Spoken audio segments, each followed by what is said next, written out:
ওনার জায়গা থেকে উপস্থাপন করেছেন যে না, ঈদ তো অনেক পরের ব্যাপার, এটা তার আগেও হয়ে যাওয়ার কথা। জেলা দেশের বিভিন্ন জেলা থেকে যারা আজকে আসছেন, আপনারা যার বাড়িতে চলে যান, গ্রামের বাড়িতে চলে যান। অবশ্যই আমি ঢাকাতে আছি, আপনাদেরকে আমি সংবাদ দেব জামিন হওয়ার সাথে সাথে, তখন আপনারা আপনাদের স্বজনদেরকে নেওয়ার জন্য আসবেন, এর আগে আর কেউ আসবেন না, ঠিক আছে? মামলার জামিন শুনানির বিষয়ে আদেশের একটি সময় নির্ধারণ ছিল। বিজ্ঞ আদালত আমাদের আসামি এবং রাষ্ট্রপক্ষের উভয় পক্ষের কথা শুনে অত্যন্ত মনোযোগ সহকারে, ধৈর্য সহকারে আদালত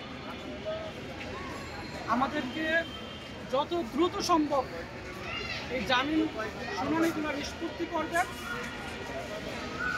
আমরা আশা করি আগামীকালও হতে পারে, এবং স্যার আমাদেরকে, মামলা আদালত আমাদেরকে আশ্বস্ত করেন, এও বলেছেন ছোটোখাটো যে ত্রুটিগুলো আছে আদালতের উভয় পক্ষের আইনজীবীকে সাথে নিয়ে এই বিষয়গুলো সরাহা করবেন। এবং শুধুমাত্র আইনজীবীদের কথাই নয়, আজকে মনোযোগ সহকারে বিডিআর পরিবারের সকল সদস্যদের কথাও বিজ্ঞ আদালত অত্যন্ত মনোযোগ সহকারে শুনেন। বিশেষ করে আমাদের ছাত্র প্রতিনিধি এবং বিডিআর কল্যাণ পরিষদের সভাপতি সাহেবও আমাদের এই জামিন সম্পর্কে বিজ্ঞ আদালতকে যথেষ্ট হেল্প করেন। সেক্ষেত্রে আদালত ওনার সাথে কি কি আলোচনা করছেন আমাদের বিডিআর কল্যাণ সভাপতি ফয়জুল আলম সাহেব আপনাদেরকে অবগত করবেন। ধন্যবাদ। আসসালামু আলাইকুম রহমতুল্লাহ। আজকে আমরা আমাদের বিডিআর পরিবার এবং আমাদের ছাত্র সমন্বয়ক আয়াতুল্লাহ ভাই এবং এই ভাইয়ের নামটা অনেক মাসুদ ভাই, আরও অনেক আজকে ছাত্র নেতারা ছিলেন, আমাদের বিডিআরের সদস্যরা সকলে আজকে আমরা আমাদের সচরাচর আমরা এই জজ সাহেবের সাথে আমরা কথা বলছি। তো উনি আমাদেরকে এতটুকু কথা দিচ্ছেন, আগামী বৃহস্পতিবার এর মধ্যে হয়তোবা উনি আমাদের সকল বিডিআর সদস্যকে জামিন দিবেন, এবং জামিন সকল না যাদের জামিন হয়েছে তাদেরকে খালাস পেয়েছে তাদেরকে জামিন দিবেন, জামিন দিয়ে তাদের পরিবারের সাথে ঈদ করতে দিবেন। এই কথাটা আমাদেরকে দিয়েছে। আজকে আমরা সকলে, আমাদের অনেক বিডিআর পরিবার এবং আমরা সকলে কিন্তু জজ সাহেবের সাথে মন খুলে কথা বলেছি, এবং অনেক উনার পরামর্শ আমরা শুনেছি, আমাদের পরামর্শ উনাকে দিছি, এবং এই আশা করি এই কথাটা উনি রাখবেন, আমাদেরকে কথা দিয়ে দেন। ধন্যবাদ। এখন আপনাদের সাথে কথা বলবেন আমাদের ছাত্র সমন্বয়ক আয়াতুল্লাহ বিয়াস্তি ভাই। ধন্যবাদ। সেটা হলো যে এর আগেও অলরেডি দুবারের বেশি, তিনবারের মতো হচ্ছে জামিন শুনানির আদেশটা পিছানো হয়েছে। এটা অনেকে অত্যন্ত মর্মাহত, এবং একই সাথে এটা একটা ফ্রাস্ট্রেশনের ব্যাপার, যে হতাশার ব্যাপার যে আসলে এতবার কেন পিছানো হচ্ছে।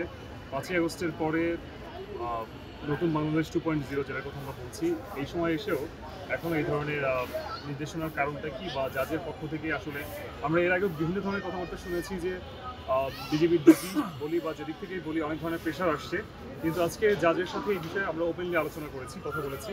আর নির্দিষ্ট যে সময়ে ওনার এজলাস বসে, এরপরে হচ্ছে পরবর্তী সময় আমরা সবাই দাঁড়িয়ে একটা ফ্রুটফুল আলোচনা করার চেষ্টা করেছিলাম। সেখান থেকে ওনার পক্ষ থেকে যেটা জানানো হয়েছে যে আমরা বারবার বলছিলাম যে ঈদের আগে যাতে দেওয়া হয়, উনি বলে যে ঈদ তো অনেক পরের ব্যাপার, এর আরও অনেক আগে আশা করি চলে আসবে। কিন্তু এখানে কিছু উনি বিষয়ের কথা বলেছেন যে ক্যাটাগরাইজ করার কোনো ব্যাপার বলা হয়েছে, যেটা হচ্ছে এটা করতে পারলে হয়তো ভালো হতো। তো ওই বিষয়ে আমরা এখন নজর দিব। এই বিষয়টি আসলে মানে কতগুলো ক্যাটাগরি করলে যে যারা খালাসপ্রাপ্ত বা যারা হচ্ছে জেল নির্দিষ্ট পরিমাণ আপনার মেয়াদ হয়ে গিয়েছে, যাদের আপনার শাস্তির মেয়াদ পরিপূর্ণ হয়েছে, তো এই জায়গাগুলো থেকে আসলে কতগুলো ক্যাটাগরির কথা বলা হয়েছে। তো আমরা আমাদের নিজস্ব জায়গা থেকে বলেছি যে যাদের ইন্ডিভিজুয়ালি প্রত্যেকে যারা অলরেডি নিজেদের খালাস পেয়ে গিয়েছে তাদেরটা যাতে ছেড়ে দেওয়া হয় অ্যাটলিস্ট।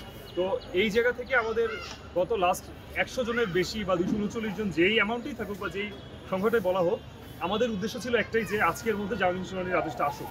কিন্তু যেহেতু উনি বলেছেন, উনি আমাদেরকে এই বিষয়ে আশ্বস্ত করেছেন যে অতি দ্রুততম সময়ের মধ্যে, সেক্ষেত্রে সেটা ঈদের আগে আমরা বলার পরেও উনি ওনার জায়গা থেকে উপস্থাপন করেছেন যে না, ঈদ তো অনেক পরের ব্যাপার, এটা তার আগেও হয়ে যাওয়ার কথা। তো আগামী আমরা আশা করি যে বৃহস্পতিবারের আগে আমরা একটা ফলপ্রসূ আমরা দিতে পেরেছি, এবং হচ্ছে বৃহস্পতিবারের আগেই জামিন শুনানির আদেশটা চলে আসবে ইনশাল্লাহ। তো সেই জন্য আমরা চাচ্ছি যে যারা ভুক্তভোগী পরিবার আছেন তাদের সাথে এটা আসলে আলোচনা করে তারা নিজেদের বাসগৃহে ফিরে যাবে। এর মধ্যে আমরা ইনশাল্লাহ আশাবাদ ব্যক্ত করছি যে আমরা ইনশাল্লাহ বৃহস্পতিবারের মধ্যেই আমরা আমাদের জামিন শুনানির আদেশটা পেয়ে যাবো।